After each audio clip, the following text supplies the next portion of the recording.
Hi everyone, welcome back to Kiran studies. So ఈరోజు మనం daily current అఫైర్స్లో భాగంగా మే 4కు సంబంధించి న్యూస్లో వచ్చిన ఇంపార్టెంట్ ఆర్టికల్స్, అదేవిధంగా హిందూ న్యూస్ పేపర్ అయితేంది, ప్రెస్ ఇన్ఫర్మేషన్ బ్యూరో అయితేంది, కొన్ని స్టాండర్డ్ న్యూస్ పేపర్స్లో వచ్చిన ఆర్టికల్స్ గురించి మనం ఈరోజు డిస్కస్ చేద్దాం. రైట్, ఫస్ట్ స్పోర్ట్స్ గురించి మనకి ఈరోజు వార్తల్లో వచ్చింది. వన్డేలు T20లో భారత్ నెంబర్ 1 అనమాట. మనకి ఐసీసీ ర్యాంకింగ్స్ లో భారత జట్టు వన్డేలు T20 రెండిట్లో అగ్రస్థానంలో ఉన్నది. బట్ టెస్ట్ లో వస్తే మాత్రం సెకండ్ ర్యాంక్ ఇండియాకి రావడం జరిగింది. ఫస్ట్ ర్యాంక్ వచ్చేసి టెస్ట్ లా ఆస్ట్రేలియా అయితే నిలవడం జరిగిందండి. చాలా ఇంపార్టెంట్ ఈ క్వశ్చన్ కూడా మీకు ఎగ్జామినేషన్ లో ఖచ్చితంగా అడుగుతారు. ఇండియా వచ్చేసి టెస్ట్ లో అనమాట, ఇది టెస్ట్ ర్యాంకింగ్ లా ఇండియా అనేది సెకండ్ ర్యాంక్ ఉంది. బట్ రిమైనింగ్ వన్డే అయితేంది, వన్డే ఇంటర్నేషనల్ అయితేంది, అదే ఓడిఐ, వన్డే ఇంటర్నేషనల్, అదేవిధంగా T20, ఈ రెండిట్లో కూడా భారత్ అనేది ఫస్ట్ ప్లేస్ లో అయితే రావడం జరిగింది అనమాట. కంటెస్ట్ లో మాత్రం నెంబర్ 1 ర్యాంకు టీమిండియాకు చేజారింది. ఆస్ట్రేలియా తిరిగి అగ్రస్థానాన్ని దక్కించుకుంది.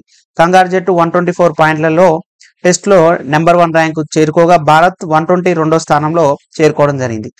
ర్యాంకింగ్స్ వార్షిక సవరణలో భాగంగా ఈ మార్పు చోటు చేసుకుంది. 2020-21లో ఫలితాల నుంచి వచ్చిన పాయింట్లను తొలగించడంతో భారత్ 2వ స్థానానికి దిగిందనమాట. ఆ ఏడాది భారత్ ఆస్ట్రేలియా 2-1 సిరీస్ లో గెలిచిన సంగతి తెలిసిందే. ఇంగ్లాండ్, దక్షిణాఫ్రికా తర్వాత స్థానంలో కొనసాగుతున్నాయి. లాస్ట్ టైం వన్డే ప్రపంచ కప్ ఫైనల్లో ఓడి ఆస్ట్రేలియాకు కప్ అప్పగించినప్పటికీ ఫార్మేట్ లో నెంబర్ 1 ర్యాంక్ మాత్రం భారత్దే. T20లో కూడా భారత్ అగ్రస్థానానికి డోకా లేదు. మనకి జూన్ లో మనకి అప్కమింగ్ గా కూడా మనకు T20 అయితే జరగబోతుందండి. మనకి దానికి సంబంధించింది కూడా ఇప్పుడైతే ఇప్పటి వరకు ఇండియా అనేది వన్డేలల్లో ఫస్ట్ ర్యాంక్ ఉన్నది, అదే విధంగా T20లో కూడా ఫస్ట్ ర్యాంక్ ఉంది. కానీ టెస్ట్ లో వస్తే మాత్రం సెకండ్ ర్యాంక్ ఉంది. టెస్ట్ల ఫస్ట్ ర్యాంక్ వచ్చేసి ఆస్ట్రేలియాకు ఉండడం జరిగింది. చాలా ఇంపార్టెంట్, గుర్తుపెట్టుకోండి. ఇక నెక్స్ట్ డిఫెన్స్ సంబంధించి మనకి చైనా యొక్క వ్యోమనౌక జాబిలి అవల వైపుకు శిలల కోసం అయితే ప్రపంచంలోనే తొలిసారిగా ప్రయోగించడం జరిగింది. నింగిలోకి దూసుకెళ్లిన చాంగే 6. దీని పేరు అడుగుతారు, ఇది ఏ కంట్రీ సంబంధించిన వ్యోమనౌక అడుగుతారు, ఇది ఎందుకు ప్రయోగించారో కూడా అడుగుతారు.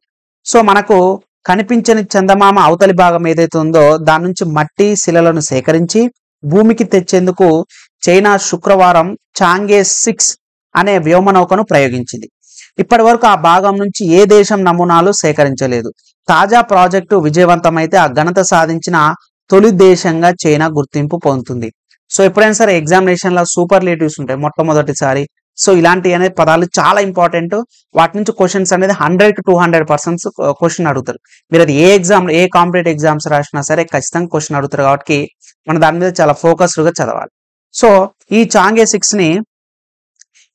6 ని వెన్చెంగ్ శాటిలైట్ లాంచింగ్ సెంటర్ నుంచి లాంగ్ మార్చ్ 5 రాకెట్ ద్వారా ప్రయోగించడం జరిగింది. ఈ ప్రయోగం పూర్తిగా విజయవంతం అయిందని, వ్యోమనౌక నిర్దేశిత కక్షలో ప్రవేశించిందని చైనా అంతరిక్ష సంస్థ ప్రకటించడం జరిగింది. చాంగే 6 లో orbital, lander, ascender, reentry module ఉన్నాయి.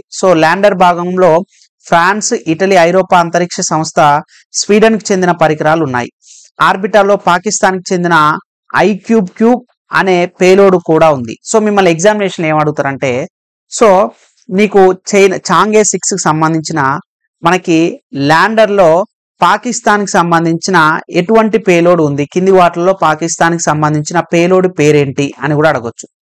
ఐక్యూబ్ అనే పాకిస్తాన్ కి చెందిన పేలోడ్ ఉంది. అదే విధంగా ఈ ల్యాండర్ లో చాంగే 6 లా ఫ్రాన్స్, ఇటలీ, ఐరోపా అంతరిక్ష సంస్థలకు చెందిన కూడా పరికరాలు కూడా ఉండడం జరిగింది అనమాట. చంద్రుడి వద్దకు ప్రయోగించిన వ్యోమనౌకల్లో పాకిస్తాన్ పరికరాన్ని చైనా ఉంచడం ఇదే మొట్టమొదటిసారి. అందుకోసమే మొట్టమొదటిసారి అంటున్నాను కాబట్టి ఈ ఆర్టికల్ అనేది చాలా చాలా ఇంపార్టెంట్ మనకి exam point of view. Examination ఏం అడుగుతారంటే, చైనాకు సంబంధించిన పేలోడ్ ని కింది వాటిలో ఏ కంట్రీ వ్యోమనౌక తీసుకెళ్లింది? చైనా. ఆ తీసుకెళ్లిన పేరేంటిది, ఆ నౌక పేరేంటిది వ్యోమనౌక అంటే చాంగే 6. అండ్ పాకిస్తాన్ ఆ పేలోడ్ పేరేంటిది? ఐక్యూబ్ ఇదనమాట. ఈ ఐక్యూబ్ అనేది చూడండి, ఐక్యూబ్ ను పాకిస్తాన్, చైనా అంతరిక్ష సంస్థలు రూపొందించాయి. ఇందులో 2 ఆప్టికల్ కెమెరాలు ఉన్నాయి. చందమామ ఉపరితలాన్ని ఇవి చిత్రీకరించినవి. మూన్ యొక్క సర్ఫేస్ ని ఇవి చిత్రీకరించడం అయితే జరుగుతుంది అనమాట. ఈ ఆర్టికల్ కూడా చాలా చాలా ఇంపార్టెంట్ అండి. చాంగే 6 పాకిస్తాన్ సంబంధించిన పేలోడ్ మొట్టమొదటిసారి చైనా తీసుకెళ్లింది కాబట్టి ఇది వార్తల్లో నిలవడం జరిగింది.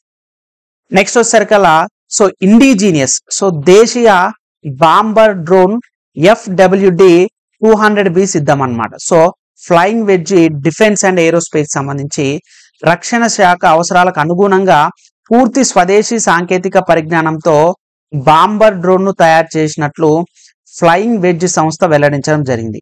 ఈ మానవ రహిత డ్రోన్ ను FWD 200B అని పేరు పెట్టినట్లు సంస్థ ప్రతినిధులు సుహాస్ తేజస్ కంద ప్రజ్వాల్ బాట్ తెలిపారు. బెంగళూరు ఎలక్ట్రానిక్ సిటీలో శుక్రవారం నిర్వహించిన ఆ సమావేశంలో వీరు మాట్లాడుతూ ఈ మానవరహిత బాంబార్ డ్రోన్ ను 100 కిలోల పేలోడ్ ను మోసుకెళ్లగలదని, గంటకు 370 కిలోమీటర్ల వేగంతో 12 నుంచి 20 అవర్స్ వరకు గగనతలంలో ప్రయాణించే సామర్థ్యం దీని సొంతమని పేర్కొంది. సో గ్రౌండ్ కంట్రోల్ స్టేషన్ నుంచి 200 కిలోమీటర్ల వరకు ప్రయాణించగల ఈ బాంబర్ ను త్వరలోనే రక్షణ శాఖకు అందిస్తామని తెలిపారు. ఈ డ్రోన్ తయారీకి 25 కోట్లు ఖర్చు అయినట్లు వెల్లడించారు. సో మనం క్వశ్చన్ ఏం అడుగుతారంటే మొట్టమొదటిసారిగా ఇండిజీనియస్ గా తయారు చేసిన డ్రోన్ పేరు ఏమిటి అంటారు. సో ఏం పేరు? దాని పేరు FWD 200B అన్నమాట. 200B FWD 200B దీన్ని తయారు చేసిన సంస్థ ఇదని కూడా అంటారు. సో దాని బాంబర్ డ్రోన్ అనేది మనకి తయారు చేయడం జరిగింది అనమాట. ఈ సంస్థకు ఆ పేరు పెట్టడం జరిగింది. సో ఇది తయారు చేసిన సంస్థ ఏంటంటే ఫ్లయింగ్ వెడ్జ్ సంస్థ. ఏంటండి? ఫ్లయింగ్ వెడ్జ్ సంస్థ ఈ యొక్క డ్రోన్ అయితే తయారు చేయడం జరిగింది అనమాట. సో చాలా చాలా ఇంపార్టెంట్, ఎందుకంటే ఇండిజీనియస్ గా సెల్ఫ్ రిలయన్స్ గా మన భారతదేశం సంస్థ తయారు చేసింది కాబట్టి ఈ డ్రోన్ కి ఇంత ఇంపార్టెన్స్ రావడం జరిగింది. రైట్, నెక్స్ట్ ఆర్టికల్ కనుక చూసినట్లయితే యుద్ధ విమానానికి పైలట్ గా కృత్రిమ మేధు అంటే ఆర్టిఫిషియల్ ఇంటెలిజెన్స్ ద్వారా అన్నమాట. అమెరికా వాయుసేన ఉన్నతాధికారి గగన విహారం. సో కృత్రిమ మీద ఆర్టిఫిషియల్ ఇంటెలిజెన్స్ క్రమంగా అన్ని రంగాల్లోకి ప్రవేశిస్తుంది. యుద్ధ విమాన పైలట్ గాను అది ఎదిగింది. తాజాగా ఆర్టిఫిషియల్ ఇంటెలిజెన్స్ అంటే నియంత్రిత F-16 ఫైటర్ జెట్ అమెరికాలో గగన విహారం చేసింది. ఎగ్జామినేషన్ అడుగుతారు మొట్టమొదటిసారిగా ఆర్టిఫిషియల్ ఇంటెలిజెన్స్ ద్వారా. సో ఫైటర్ జెట్ మనకు అమెరికాలో గగన విహారం చేసిందంటే F-16 ఫైటర్ జెట్ అన్నమాట. అందులో వైమానిక దళ సెక్రటరీ ఫ్రాంక్ కెండర్ ప్రయాణించడం విశేషం. 1990లలో స్టెల్త్ పరిజ్ఞానాన్ని ప్రవేశపెట్టాక సైనిక విమానయానం రంగంలో చోటు చేసుకున్న అతిపెద్ద పురోగతి ఈ ఆర్టిఫిషియల్ ఇంటెలిజెన్స్ సాంకేతికత. ఈ టెక్నాలజీ ఇంకా పూర్తి స్థాయిలో రూపొందుతున్నప్పటికీ 1000 ఆర్టిఫిషియల్ ఇంటెలిజెంట్ ఆధారిత జెట్లను 2028 నాటికి ప్రవేశపెట్టాలని అమెరికా వాయుసేన భావిస్తుంది. తాజాగా గగన విహారం చేసిన ఆర్టిఫిషియల్ ఇంటెలిజెన్స్ నియంత్రిత F-16 కు విస్తా అని పేరు పెట్టడం జరిగింది. సో మిమ్మల్ని మొట్టమొదటిసారి ప్రపంచంలోనే సో ఆర్టిఫిషియల్ ఇంటెలిజెంట్ ఉపయోగించిన సో ఫ్లైట్ జెట్ ఏదని ఆ క్వశ్చన్ అడగొచ్చు, లేదా ఏ కంట్రీ దీనికి కృషి చేసింది అలా అని అడగొచ్చు, లేదా ఆ గహన విహారం చేసిన ఏదైతే F-16 ఉందో దానికి పెట్టిన పేరేంది అని కూడా అంటారు. సో పేరేంటండి? విస్తా. చాలా ఇంపార్టెంట్ ఇది, ఓకేనా? రైట్, నెక్స్ట్ వచ్చేసరికల్లా వివాదాస్పద భూభాగాలతో కొత్త పటం. So Nepal currency 100 rupees note పోయిందంటే దాని భూభాగం అనేది ఒక వివాదాస్పదంతో రిలీజ్ చేయడం జరిగింది. ఏకపక్ష చర్యగా పేర్కొన్న భారత్. నేపాల్ తన తాజా కరెన్సీ నోట్పై 3 కొత్త భూభాగాలను చేర్చడం ద్వారా నవీకరించిన దేశ రాజకీయ పటం ముద్రించినట్లు శుక్రవారం ప్రకటించింది. ఈ మేరకు ఆ దేశానికి చెందిన రూపాయలు 100 రూపీస్ నోట్పై వివాదాస్పద భూభాగాలైన లిపులేక్, లింపుయాదురా, కాలపానీలతో కూడిన కొత్త పటం చోటు చేసుకుంది. సో మనకి నేపాల్కి గత ఒక 2-3 సంవత్సరాల నుంచి కూడా ఈ మూడిటి నుంచి మనకి ఒక డిస్ప్యూట్స్ అవుతున్నది. అయితే మిమ్మల్ని ఎగ్జామినేషన్ లో ఎలా క్వశ్చన్ అడుగుతారంటే లిపులేక్, లింపుయాదురా, కాలపాని అనే ఈ 3 ప్రాంతాలు, ఈ 3 వివాదాస్పద భూభాగాలు భారతదేశానికి ఏ కంట్రీ తోటి సంబంధం ఉందంటే నేపాల్ అన్నమాట. వీటి గురించి మీరు డీటెయిల్ గా అనాలిసిస్ చేయాలన్నా సరే చేయొచ్చు మీరు. ఈ పరిణామంపై భారత్ తీవ్రంగా స్పందించింది. సో కృత్రిమ విస్తరణలతో కూడిన ఏకపక్ష చర్యగా పేర్కొంది. ఇది ఆమోదయోగ్యం కాదని స్పష్టం చేసింది. ప్రధాని పుష్పక్ కమల్ దహల్ ప్రచండ నేతృత్వంలో సమావేశమైన మంత్రి మండలి 100 రూపాయల నోటుపై నేపాల్ పాత పటం స్థానంలో కొత్త పటం ముద్రణకు నిర్ణయం తీసుకున్నట్లు ఆ దేశ సమాచార ప్రసార శాఖ మంత్రి రేఖా శర్మ. వీళ్ళిద్దరు పేర్లు ఇంపార్టెంట్. సో మనకి నేపాల్ యొక్క ప్రధాని పుష్పక్ కమల్ దహల్ అయితే సో ఆ దేశ యొక్క బ్రాడ్కాస్టింగ్ మినిస్టర్ వచ్చేసి మనకి సో రేఖా శర్మ మీడియాకు చెప్పడం జరిగింది. ఈ ప్రక్రియలో భాగంగా నేపాల్ 2020 జూన్లో రాజ్యాంగ సవరణ కూడా చేసింది. సరిహద్దుల వ్యూహాత్మక కీలకమైన పై 3 భాగాలు తమకు చెందినవిగా భారత్ పరిగణిస్తుందని సిక్కిం, పశ్చిమ బెంగాల్, బీహార్, ఉత్తరప్రదేశ్, ఉత్తరాఖండ్ 5 భారత రాష్ట్రాలతో నేపాల్ 1850 కిలోమీటర్ల సరిహద్దును పంచుకుంటుంది. సో ఇంకో క్వశ్చన్ ఏం అడుగుతారంటే నేపాల్తో భారత్ పంచుకుంటున్న రాష్ట్రాలు ఏంటిది, ఎన్ని కిలోమీటర్లు కూడా ఎగ్జామినేషన్ లో అడగడానికి ఛాన్స్ ఉందన్నమాట. సో చాలా ఇంపార్టెంట్ అండి, ఎందుకంటే మనకి నైబరింగ్ కంట్రీస్ తోటి డిస్ప్యూట్స్ ఉన్న ఆ ఏదైతే స్ట్రాటజిక్ పాయింట్స్ లో ఉన్న ఆ ప్రదేశాలు కూడా చాలా ఇంపార్టెంట్. ఆ 3 ప్రదేశాలు ఏంటండి, సో లిపులేక్, లింపుయాదురా, కాలపాని, ఇవి ఎక్కడ ఉన్నాయి ఏంటనేది కూడా ఒకసారి మీరు డీటెయిల్ గా అనాలిసిస్ చేయాలన్నా సరే మీరు చూడొచ్చు. రైట్, నెక్స్ట్ ఆర్టికల్ వచ్చేసి అజీర్తి సమస్యకు మామిడి పండే ఔషధం. సో ఎలుకలపై హైదరాబాద్ సెంట్రల్ యూనివర్సిటీ ఆచార్యులు పరిశోధనలో గుర్తింపు. అమెరికన్ కెమికల్ సొసైటీ జనరల్ లో దీని యొక్క ప్రచురించడం జరిగింది. సో వైద్య పరంగా మాంగిఫెరిన్ అభివృద్ధిపై దృష్టి, ఇది ఇంపార్టెంట్. ఓకేనా. పోషకాలకు రుచికి పెట్టింది పేరైన మామిడి పండు అజీర్తి నివారణకు సహజ ఔషధంగా పనిచేస్తుందని హైదరాబాద్ కేంద్రీయ విశ్వవిద్యాలయం ఆచార్యులు తమ పరిశోధనలో గుర్తించారు. మామిడి పండులో ఉండే మ్యాంగిఫెరిన్, దీని యొక్క రసాయన నామం వచ్చేసి బయోయాక్టివ్ కాంపోనెంట్, అజీర్తికి నివారిస్తుందని చెప్పి ఎలకలపై చేసిన పరిశోధన ద్వారా నిర్ధారించడం జరిగింది. ఈ అధ్యయనాల వివరాలకు American Chemical Society pharmacology translation జర్నల్లో తాజాగా ప్రచురించడం జరిగింది. మామిడి పండ్లలో లభించే మాంగిఫెరిన్ రసాయనం. అయితే మిమ్మల్ని ఎగ్జామినేషన్ అడుగుతారు, అజీర్తి సమస్యకు మామిడి పండు ఉపయోగపడడం ఔషధం అని చెప్తున్నాం. సో దాంట్లో ఏ యొక్క రసాయనం ఉపయోగపడుతుంది అంటే మాంగిఫెరిన్ రసాయనం. ఈ అజీర్తిని తగ్గిస్తుందా, పెద్ద పేగు చిన్న పేగులో జీర్ణ వ్యవస్థను చురుకుగా పనిచేస్తుందా, పేగు క్యాన్సర్ కు కారక కణాలను నిర్వీర్యం చేస్తుందా అన్న అంశాలను తెలుసుకునేందుకు హైదరాబాద్ సెంట్రల్ యూనివర్సిటీ ఆచార్యులు రెడ్డన్న, ఈ పేరు ఇంపార్టెంట్, రెడ్డన్న పరిశోధకులు doctor Gangadhar, K Suresh, K Anil 3 ఏళ్ల క్రితం దీని మీద కృషి చేయడం అయితే జరిగింది అనమాట. ఇందుకోసం ఎలుకలపై ప్రయోగాలు చేశారు. ఎలుకలను కృత్రిమ అజీర్తిని కల్పించి ఔషధంగా మాంగిఫెరిన్, ఇదే ఇంపార్టెంట్ మిమ్మల్ని అడిగేది, అందుకే ఈ పాయింట్ అని చాలు, మాంగిఫెరిన్ ఇవ్వడం ప్రారంభించారు. ఈ క్రమంగా వాటిలో అజీర్తి తగ్గడంతో పాటు జీర్ణ వ్యవస్థ కూడా మెరుగుపడడం జరిగింది.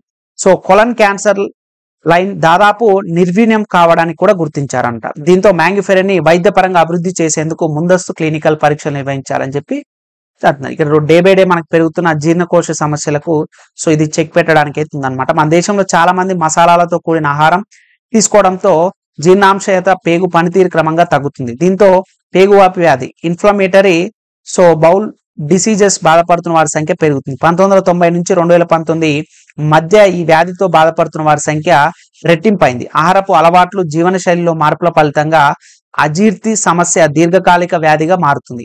ఈ సమస్యకు వేసవిలో లభించే మామిడి పండ్లతో ప్రయోజనం చేకూరుతుందని ఈ పరిశోధనలో గుర్తించడం జరిగింది. అయితే వైద్యుల సలహాతో ఈ యొక్క మధుమేహ ఎవరైతే షుగర్ పేషెంట్స్ వాళ్ళు కూడా మామిడి పండ్లు తినొచ్చు అని చెప్పేసి రెడ్డన్న అయితే ఇక్కడ చెప్పడం జరుగుతుంది.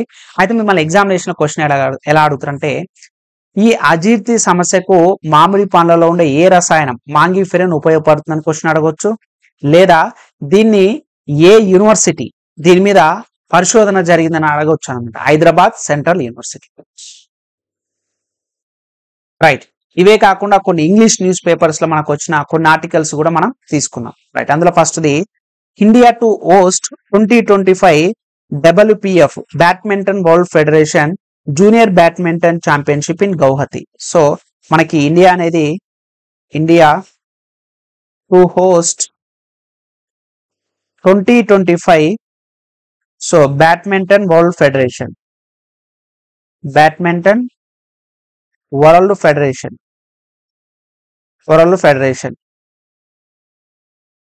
ఎక్కడ నిర్వహించబోతుంది, అది కూడా Badminton World Federation junior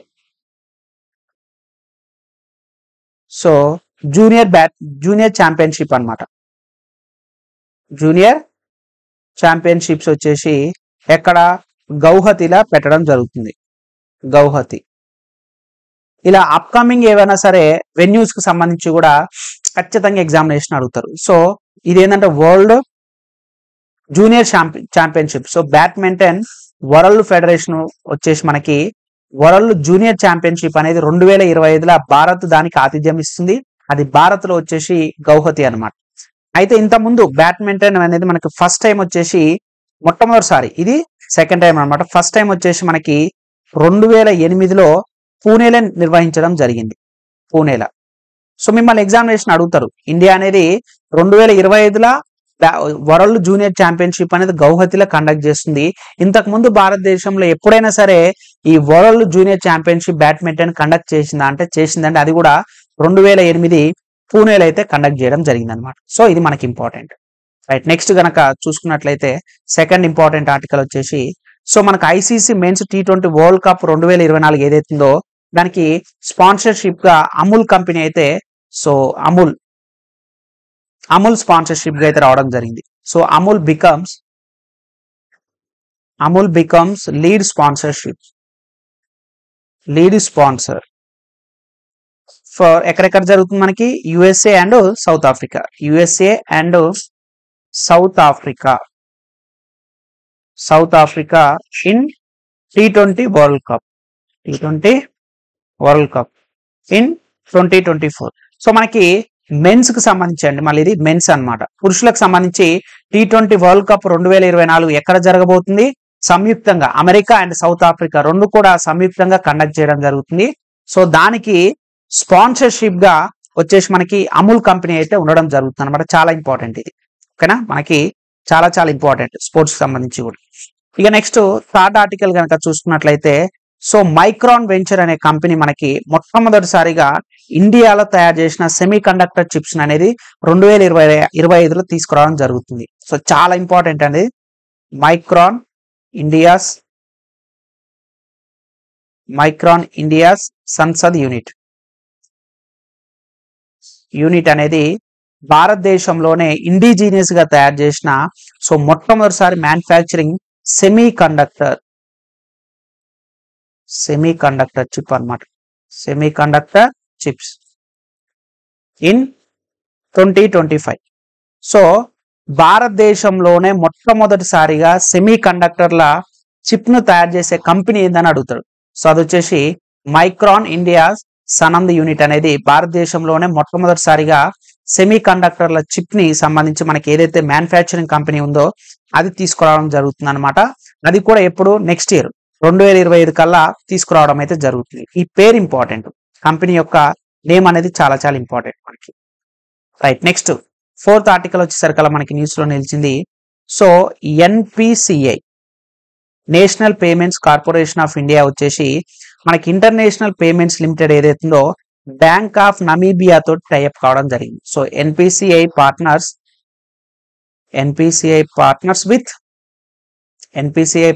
with bank of Namibia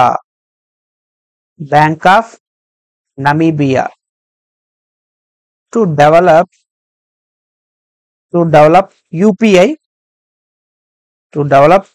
UPI link instant payment system. That's it.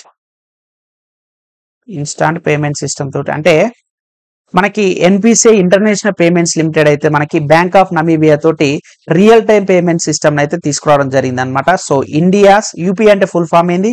Unified payment interface, అది నమీబియా తోటి, ఓకేనా. So this partnership first time NPCI first collaboration with the central bank for deploying the UPI stock in international market అనమాట.